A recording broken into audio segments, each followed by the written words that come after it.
Welcome to Wizard Team, a Black magical podcast for Black magical stories. Hi, everyone. It's Bayana, Robyn, and Porshèa embarking on a journey through the many fantasy stories written by and about Black people. First up, we're reading Amari and the Night Brothers by B.B. Alston. Today, we're discussing Chapter 6. Previously on Wizard Team. So Amari goes to an interview in a secret part of the office building. She's got to wait on the stupid elevator that doesn't make any sense. It could definitely be a little bit more streamlined and make more sense. That's fine. She gets there and she meets Barnabas Ware and his fabulous suit, which Is fabulous the word? Awesome suit. Yeah. It is awe-inspiring. It inspires awe. It inspires awe. Word. With of brown and orange feathers, I believe. Amari finds out that her suit is none other than a wonderful Du Bois with the one-size-fits-all once Barnabas, who is skinny yet tall and not 12 years old, is able to take Amari's jacket and it fits him perfectly.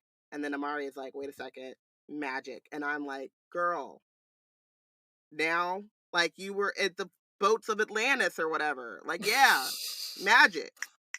Keep up, babes. But she is overstimulated. There's a lot of information coming at her at once. And we find out that this interview process is pretty easy. She has to agree before finding anything else out. And it's binding. It's a binding contract. If, and this is a question for the listeners, if your brother was not missing, would you agree to this contract sight unseen? And I also know that like our audience is a bit older than 12 years old, so right. I expect an overwhelming hell no. I will note that the is binding for the summer. Like it's for the summer. It doesn't say forever. It says summer. That's true. Which the summer is 3 months. It's a quarter of the year. So and it's dangerous. We don't know in what ways, but her brother is missing, so we know that it's not, without its risk. Yeah. And I think that's where we left. Oh, Amari says yes. She got to find her brother. She got to do what she got to do. So that's where we are. Mm-hmm. Yeah. Couldn't be me. Could not be me. No, We've talked about this before. It's ride or die, but ask questions. And Quentin, I got questions. And they haven't been answered. So like, what's going on? Plethora. An abundance of questions. Mm-hmm. Mm-hmm. Loyalty is real, but loyalty without any understanding, we don't do that. Like, what good is it if we're both dead or missing? Right. Mm-hmm. Someone has to be the one to navigate the obstacles, right? Like someone has to be the one looking around, figuring out how to get around everything. What do we accomplish here? Aw, hello, puppy. No, she was like, "You have been in there for too long." Oh, I left the other door open. How do I hear her? Or I closed both doors. She can't even get in the room. Where do I hear that ball dropping from then? You hear phantom ball drops, which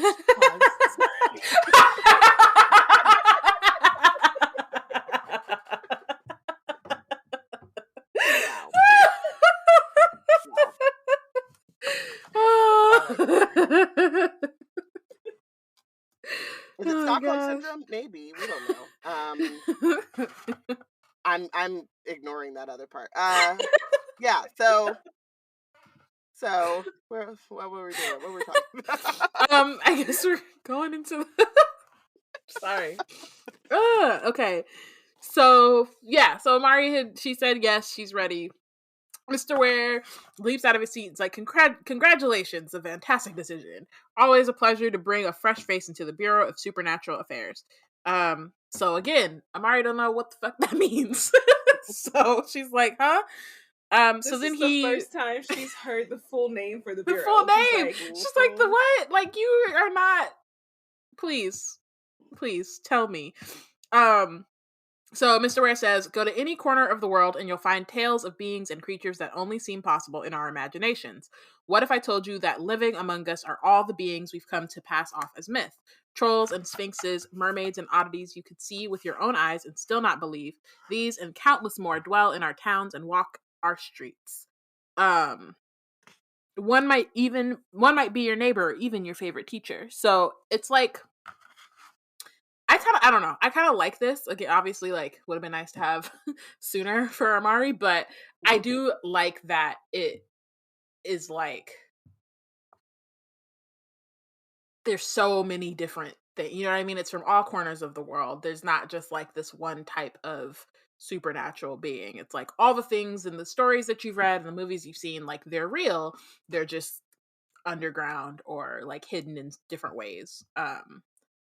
And so, yeah. And then we see that the Bureau is the link between, he says, the known world and what is hidden. And they're charged with keeping the secret. And clearly they take that very seriously. Yes, because they ain't said nothing to this child. So I was thinking about this, and I feel like the idea of, like, I always think about, like, okay, well, if it's a secret, then why is it in the movies, right? And then I always think about, like, the idea that, like, you have to have some kind of, like, mythology around these things to better handle and or explain away when something from the secret world becomes public, right? So he talks about, like,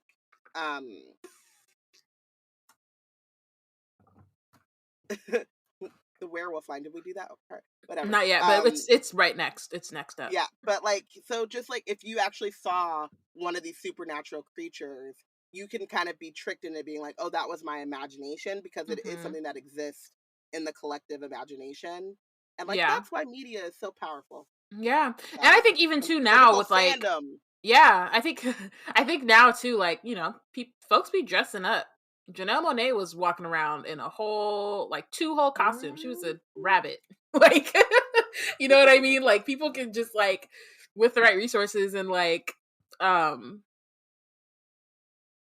can kind of... Dedication. Yeah, that's the word. Yeah, and dedication. Like, you can really, like, walk around in like, costumes, and, like, CGI is a thing. Like, so there's so many things that you can just, like, now especially, you can easily write off. Yeah. And, like, yeah, and I think it's interesting. It's just, like, a hiding, not completely in plain sight, but, like, it feels like they do... There's, like, levels to it, I guess. Because like, when he says, like, one might even be your neighbor. Like, you might live next to somebody who is a supernatural person, and you would have no idea. So that's, like, literally in plain sight.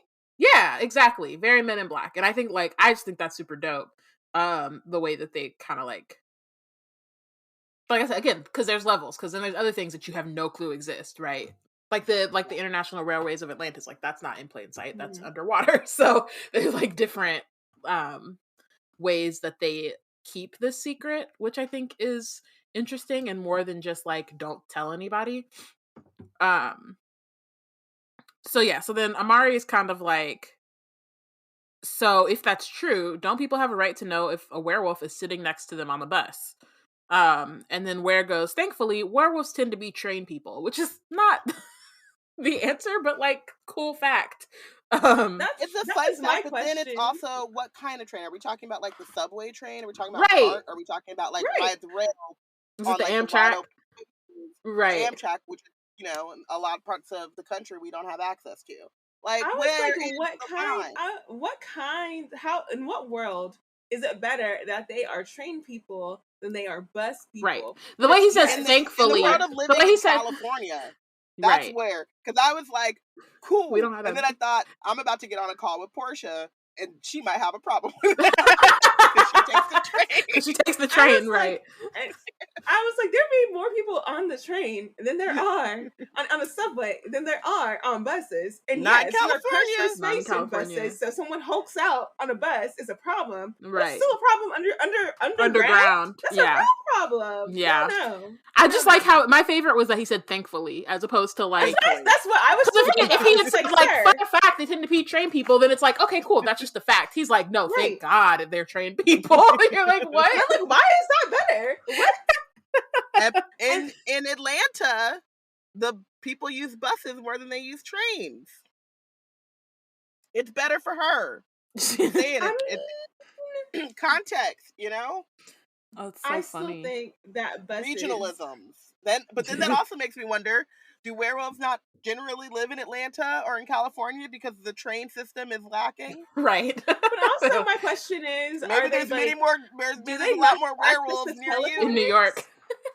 You said Are what? bureau agents the only ones who get teleporters? Because why are they even bothering with freaking public transpo if everybody has True. teleporters in this world? Capitalism. I don't know if everybody does. I can't remember if they like explain like who gets to use transporters or not. Right. But I guess that's my if question. they do, it'll be later. Yeah. Yeah, because I I'm definitely like, want are to you like. segregating Who wants to take the werewolves train? from transporters? Like, not everyone gets a transporter. I don't remember the thing, but I feel like it's not ubiquitous the way Yeah. it should be. Okay, but I feel like what is the structure in place where only some people get it and not others? Like that Capitalism. is elitist. Yes, but yes, and I don't like.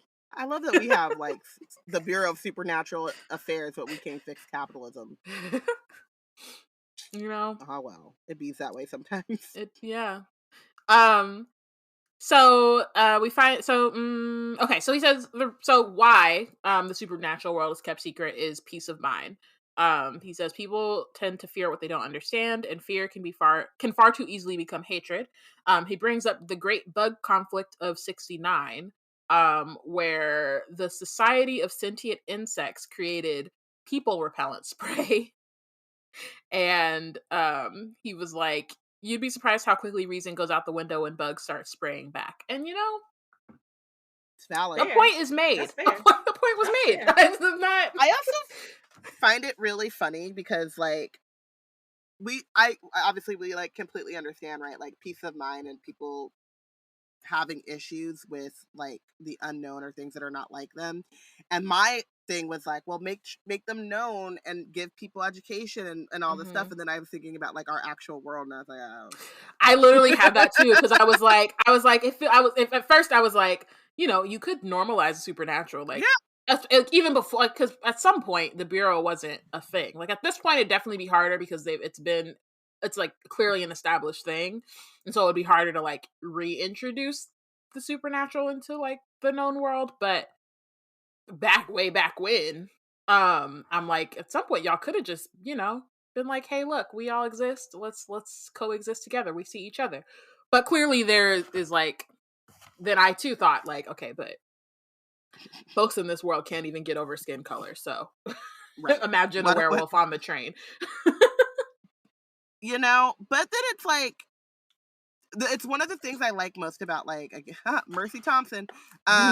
Like a lot of the like urban fantasies that I read and enjoy where like supernatural beings have been made public, it's because like the justification is like technology and science have gotten to a point where it's harder to like explain away. Like with werewolves, it used to be like, oh, wild animal attacks or dog attacks, but now it's like you can do DNA on your dog. So like it's getting harder and harder to kind of like create these stories, and now there's like cameras everywhere, you know, cameras on your phone, whatever.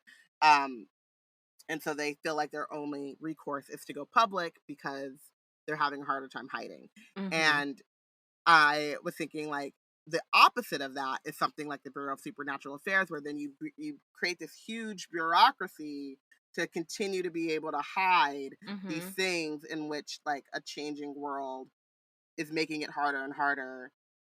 And I think also adapting that too, because like we've already seen the different like technology that they use that's like very similar to like regular technology. And so I think even that too is like part of it is adapting to this world as opposed to being like overwhelmed by it.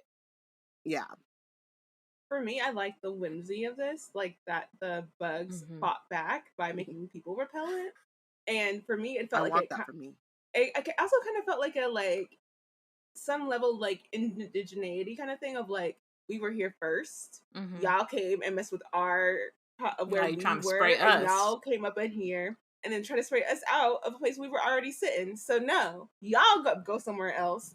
And now I can only see Porshèa in a hotep hat talking about we was dinosaurs. but Not we was I wonder, dinosaurs. like, I was trying to figure out, I'm like, is there any like coincidence? Like, this is like the year of 1969. Like, I was trying to say there's something in Atlanta that happened around then. I didn't see anything, but only thing I could think about was like maybe Woodstock is explained as being like repellent people, like they all were like repelled together to go to Woodstock that year or something. Like, I don't know, but it's a funny story to think about, like what a like what real world like explanation could yeah. have been for the people getting repelled. Mm-hmm. Yeah, it's super funny. Like what stories were told. Right. And like Amari is like, that's not in any history book that I've read, and Mr. Ware's like, we're very good at our job. Like, see? That's why. Point proven. So Amari's like, okay, cool. Like, she says, I'll see for myself soon enough. So she's like, she's surprised by it and is like still a little skeptical about it, but is also like, okay, if that's what it is, that's what it is. Like, she doesn't really, because of her situation, because she's trying to find her brother, she doesn't have, or like doesn't allow herself like the time to be in awe or to like fully feel, I guess, like attached to this. She's just kind of like, all right, cool, if that's what it is, that's what it is. I need to find my brother. Yeah. So she like starts to bring that up, and Mr. Ware like puts two fingers in he puts his fingers in his ears, and he's like, basically he's like, the Bureau is not always safe. And because I'm somebody who like recruits the kids and like brings them in, like I try not to listen to the news about like what may or may not have happened to him or happened to them. So yeah, so he's like, I don't know nothing. I don't want to know anything. And I think that like it's an like interesting kind of like maybe like humanizing moment, because for now, like so far, he's been very just like bizarre. Yeah. I also though wondered about that because when we get further along in the book, it's like Quentin is very well known in this world, and like so there's like Amari Peters. I don't know if he knows her last name at this point, but I think he didn't let her. He didn't let her say. Oh, but like this black girl, it kind of feels like he probably has an inkling of who her missing brother is, but doesn't want confirmation because he doesn't want that on his heart, and like you said, it's very like humanizing in a way, but.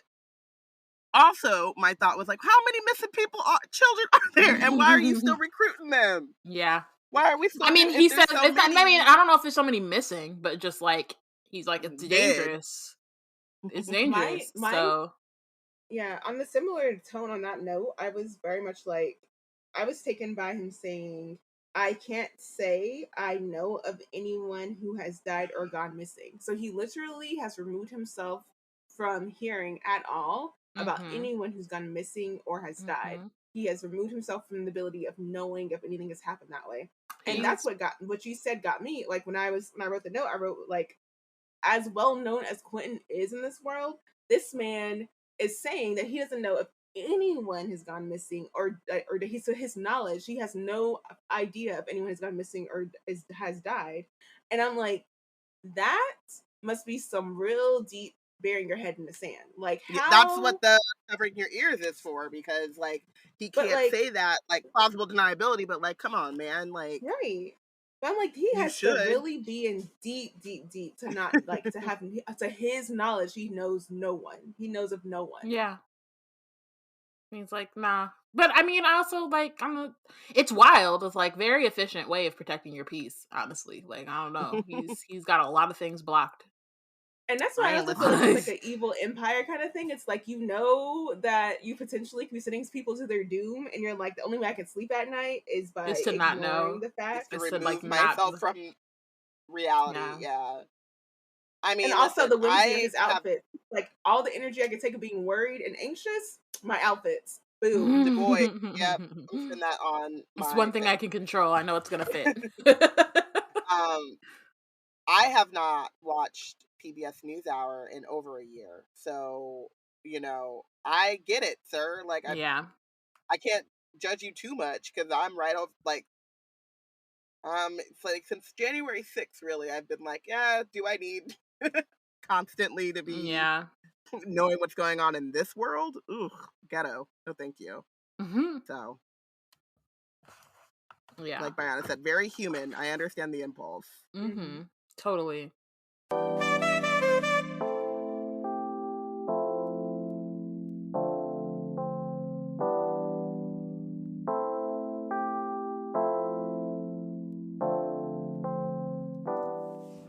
Wizard Team is brought to you by Black Nerds Create, a collective providing content through the lens of critical and creative fandom.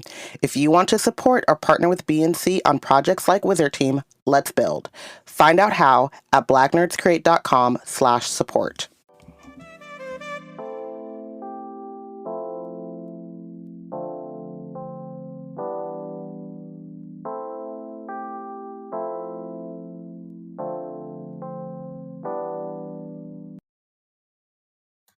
Okay, so Mr. Ware reaches behind him and pulls a briefcase out of thin air. It's in an Invisitote, which I mess with that. Love it. Inside he has a bunch of books, so he pulls out this book and gives it to her. It is 1,001 Careers. He starts flipping through the pages and kind of starts explaining more of like what the Bureau is and like what she's going to be doing. So, kids train in summers until they're 18, and at that point they become full adult members of the Bureau. As long as they pass tryouts, they receive a scholarship to any school in the country, no matter how exclusive and no matter the cost. And if you wish, you can change your specialty at the start of like the next summer, but then you'll have to go through the tryout process again. So there's like different jobs and different specialties, and basically it's a summer camp, but it's like it's a job. I was thinking about like how, to me, like kind of sad this is, because it's not like other, like magical like schools that we see, or like these magical worlds where you get to learn magic for the sake of learning magic. Like it's literally a training program, or like a job corps for like everything is geared towards your future career. And like she's 12, like damn, like let her be just like learning about this world for the sake of the knowledge of it and like enjoying it, as opposed to like for the explicit purpose of keeping it secret. But it's also like when you think about like when I was in college, I was a film major, and I took a bunch of like sociology classes because in my brain, like nothing, like you can't make great film if you don't understand like humans and society, and sociology is the best way to do that. And like my counselor at one point was like, you either have to change your major or you have to stop taking these classes. And I remember being like, what is the point of like learning if I can't explore the things that are interesting to me? Like, yes, you have to get a certain amount of training to be qualified for your future whatever and to earn this degree. I get that, but haven't we lost something here when it's like you have to stop taking these things that are interesting to you and go take these things that are not, so that you can, or whatever. It just was like, where's the intellectual curiosity for intellectual curiosity's sake? And we are now expecting, and the idea that like if you decide on basically a major or career path and then you want to change it, you have to go through the whole thing all over again. It's like we're asking 12-year-olds to make this like decision, lifelong decisions, or decisions that will affect them forever, and that seems crazy. You like have time to try again, but like you're still making those decisions as a kid. And it kind of also brings up the fact that you would be behind, like so you have to try again, and then you start a year behind the people of your same kind of age group or whatever. So I don't like it. I noted this is a very early career on ramp, and like again, capitalism will have you like, because this is like what you're saying about like the intellectual freedom to like pursue what interests you is completely like just like part of like what you would think like being a human being would be, just like pursue what interests you at any given time.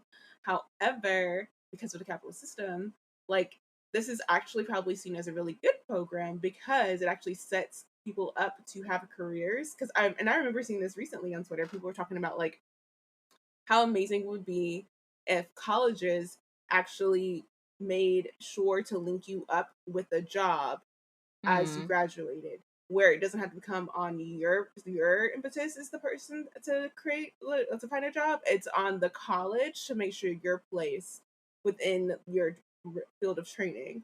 And I mean that's true because a lot of people come out of college and it's just a whole hassle. And I know people who used to like some colleges have better career services than Co-ops. others. Yeah.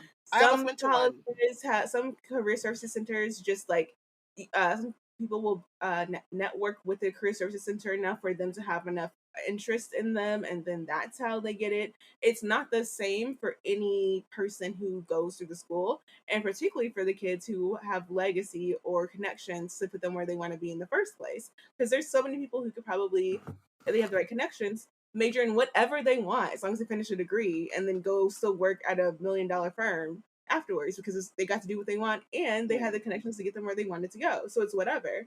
And so I could see like for the people who are considering like we don't have a lot of options and this is a guaranteed win, you get a guaranteed whatever school you want to go to and guaranteed work once you graduate from that school, that this program sounds like a great program. And before we learned all this, we knew that Quentin like got through school being top of his class and turned down college in lieu of this very lucrative and secretive job.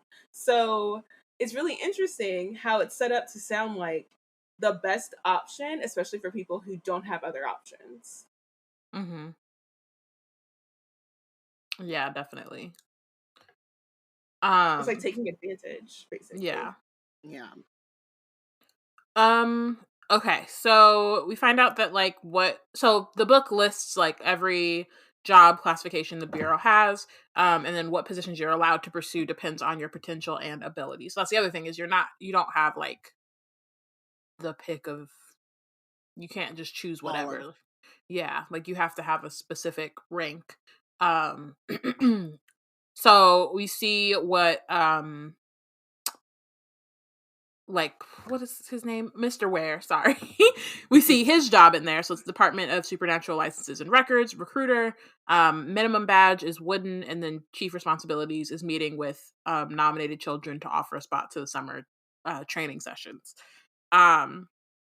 So Amari is asking like, what is the badge, like what does that mean? And so then we move on to the next thing, which is badge testing. So there's a bunch of badges. They represent like current, I guess, like magical potential. And then Mr. Ware says kind of like on the, he's like, oh, if I had to guess, I would say you're a cardboard badge, which is like, first of all, did nobody ask you for your opinion? So I'll read them all out, but cardboard is like the third to last one. So he's like taking a look at her and deciding like where he thinks that she is on the like rank or whatever. So the badges are gold, silver, bronze, iron, copper, stone, glass, wood, plastic, cardboard, aluminum foil, and notebook paper. And there isn't like, I don't know, I hate this mostly because there isn't, she just found out about this world. She has no kind of sense of like what it is, and they're measuring her potential based on some innate eugenics type of thing, like you're just born with or you're not born with this potential. And that always like, I don't know, it doesn't sit right with me because like maybe she's a quick learner, maybe she exceeds potential, maybe the way that you measure potential is based off of something that like doesn't actually fit with like her cultural background, you know what I mean? Like what you guys, I mean, there's so many different reasons why this is like, but I assume that it's like well, so they say magical, they say potential and ability, so I think that like it, I mean, I wouldn't say that it completely accounts for that because like they very clearly have some spots where they need to be a little bit more like just better. But I think, like, yeah, it does feel like the potential part, like, as we'll see, like, the potential part is kind of just, like, what you start off with. Yeah. And then as you're learning, like, then that is, like, your ability, and I guess it determines, like, yeah, like, where you can go from there. I don't know.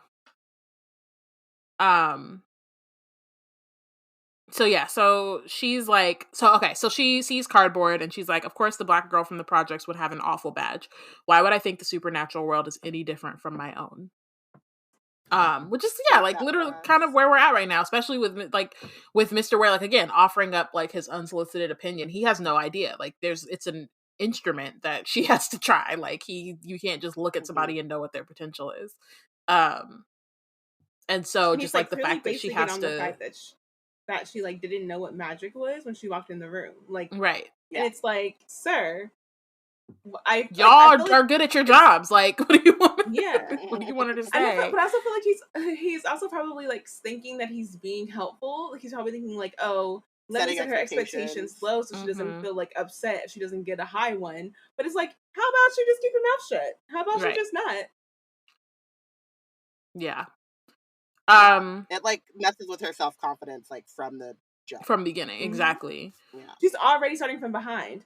She came in that room. He told her not to bother to tell him her full name because as far as he knew, she wasn't gonna make it. So it's whatever. And like, I got that, like, he was already flustered. He came in, he broke the chair. He had just eaten the sandwich. He was not all the way together, and he was like not looking at her and not like taking things in. But at the same time, she already knows that, because from what he said, she's starting behind the other kids because he said they've already got their rooms assigned and all this stuff like that. So she already is having a feeling of like, not anxiety just because of like it's a whole new world and it's dangerous, but also because she's starting from behind.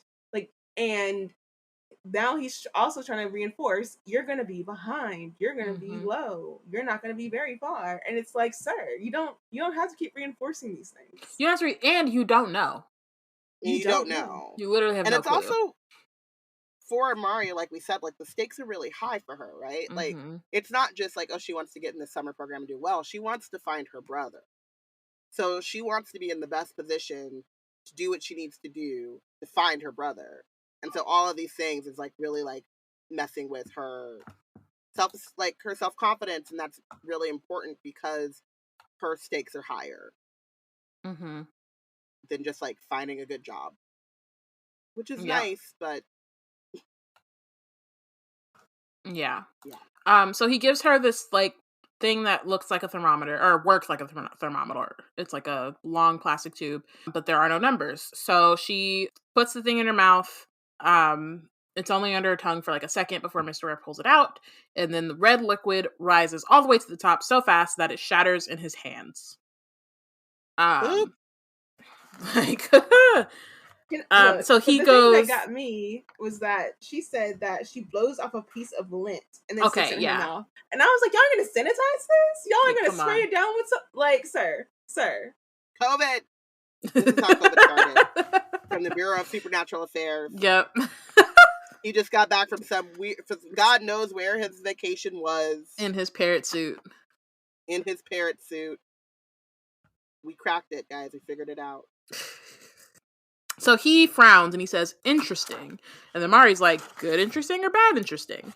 But he doesn't answer. So again, like, not getting any answers from this man. He just gives her this metal box called a starter kit, and is like, be at this address at 6 p.m. tomorrow, and then practically shoves her out of the office. So she does not get any more answers after that. It's just, okay, bye. Bye. Yeah. Very unsatisfactory. Yes. That chapter is so short. So short. Okay, so MVP. Oh wow, look at us. So I had Amari as my MVP. She's just taking in so much information at once, and then just like taking it like a champ. I would be completely whelmed over. Like, in a corner somewhere crying. I would have went home the minute I saw that man's suit.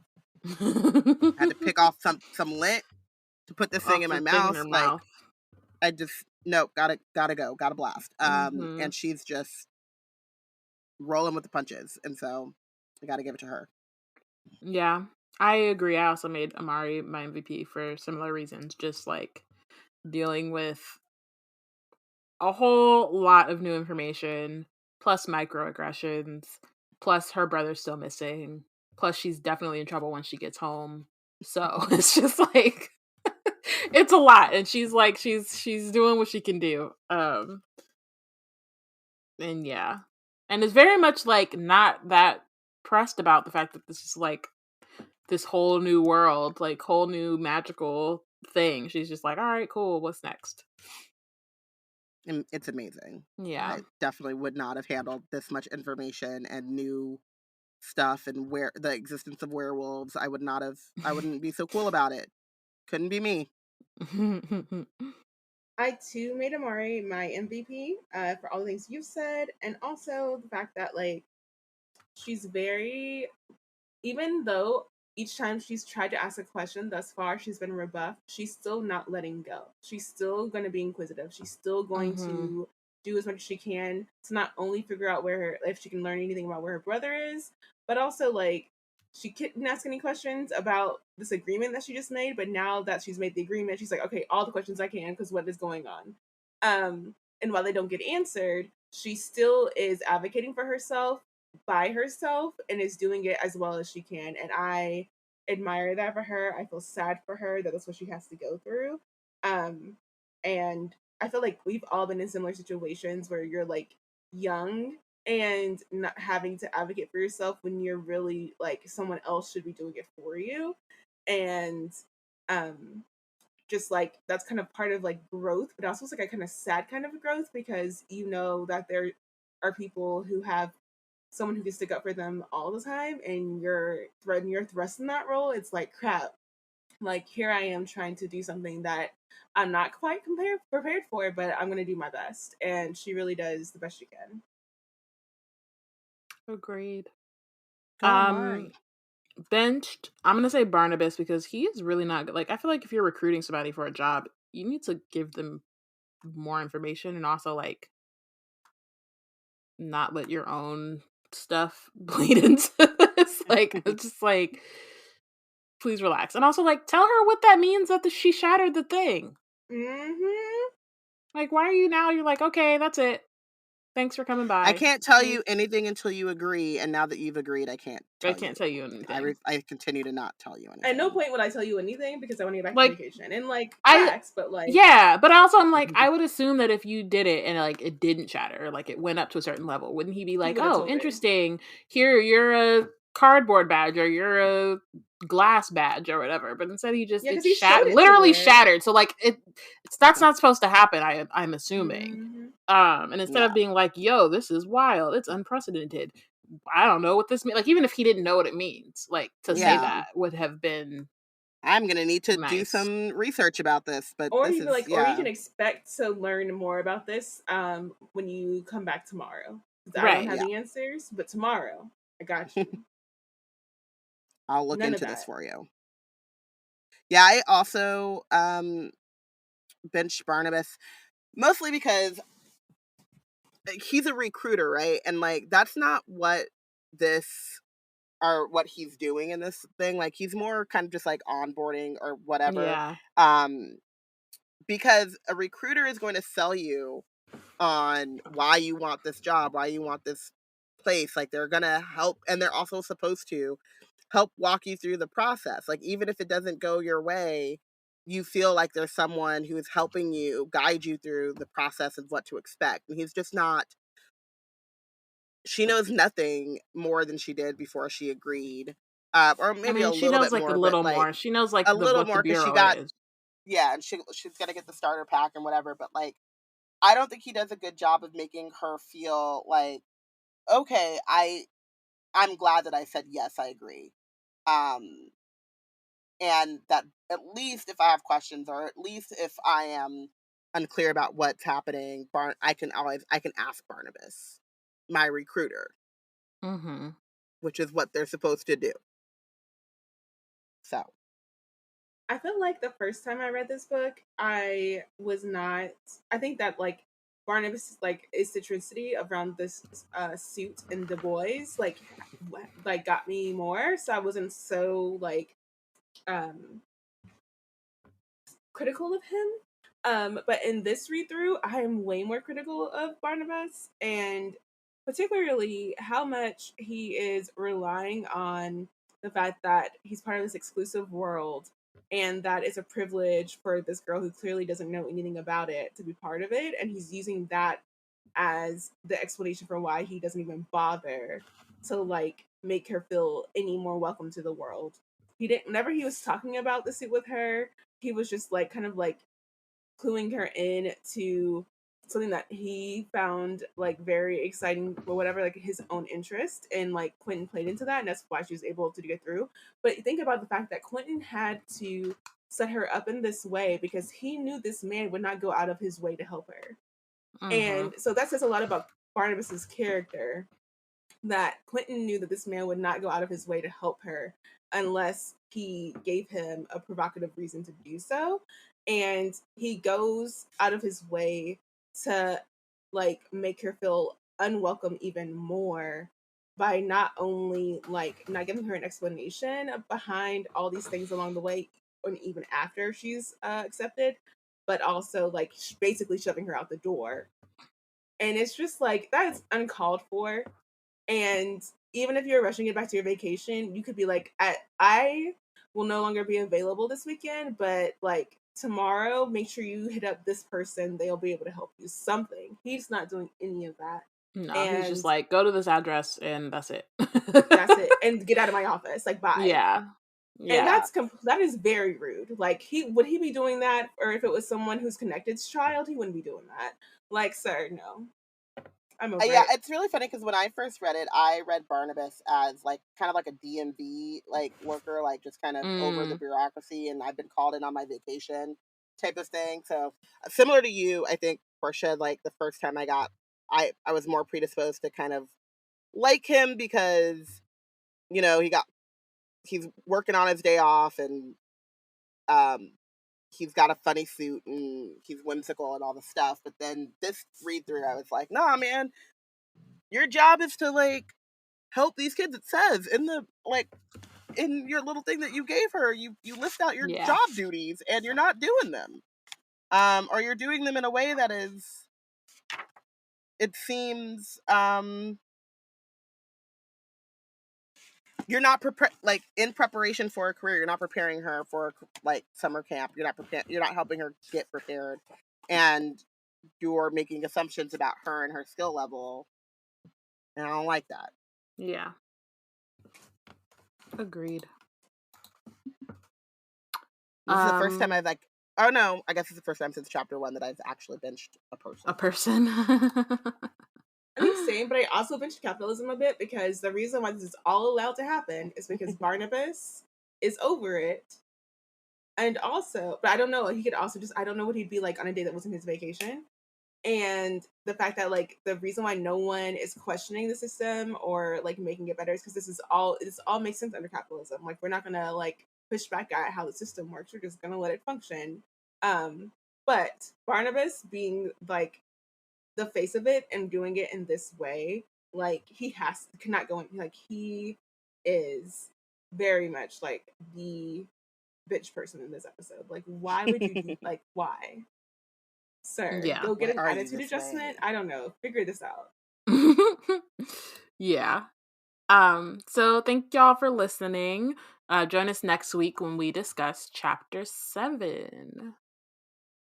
Wizard Team is brought to you by Black Nerds Create. If you want to keep up with our content, you can check our website at blacknerdscreate.com. Follow us on Twitter at blacknerdscreate, at Yana Wrote It, at Robyn_Rambles, and at Porshèa. You can also follow us on Instagram at Black Nerds Create. Subscribe to our monthly magic newsletter, and don't forget to rate and review this podcast and all of our podcasts in our collective. Bye, y'all. Goodbye. Bye.